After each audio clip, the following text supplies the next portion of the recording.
वो सबसे चालाक महिला थी जिसे मैंने कभी देखा है। वो कभी भी खाने के पैसे नहीं देती थी। उसे देखो, केचप से पूरी प्लेट भर लेती थी और फिर जानबूझकर उसे गिरा देती थी। जैसे ही कोई ध्यान नहीं देता, वो उसे अपने पैर से कुचल देती थी। इस तरह न सिर्फ वो मुफ्त में खाना खाती थी, बल्कि कॉम्पेंसेशन भी प्राप्त करती थी। इसके बाद वो अपने कार ट्रंक को खोलती थी, जहाँ उसने अपनी कॉनिंग टूल्स रखी होती थी, और अगले टारगेट की तलाश शुरू कर देती थी। जल्दी ही उसे एक रिच मैन अपनी लग्जरी कार के साथ मिल जाता था। वो तुरंत उसे निशाना बनाती थी।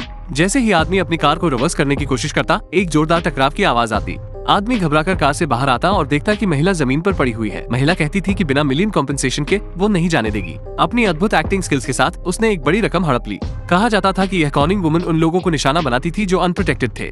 लेकिन एक दिन जब वो एक वेल ड्रेस्ड ओल्ड लेडी को निशाना बना रही थी, एक गुजरती कार ने उसे जोरदार टक्कर मार दी। इस बार ओल्ड लेडी को कुछ भी पता नहीं चला और वो रिवर्स करती रही। अगले ही पल कार महिला के ऊपर से गुजर गई। घबराकर ओल्ड लेडी ने इमरजेंसी सर्विसेज को कॉल किया। अस्पताल में पता चला कि महिला चमत्कारिक रूप से बच गई है, लेकिन अब वो जीवन भर के लिए एक डिसेबल्ड बन गई थी।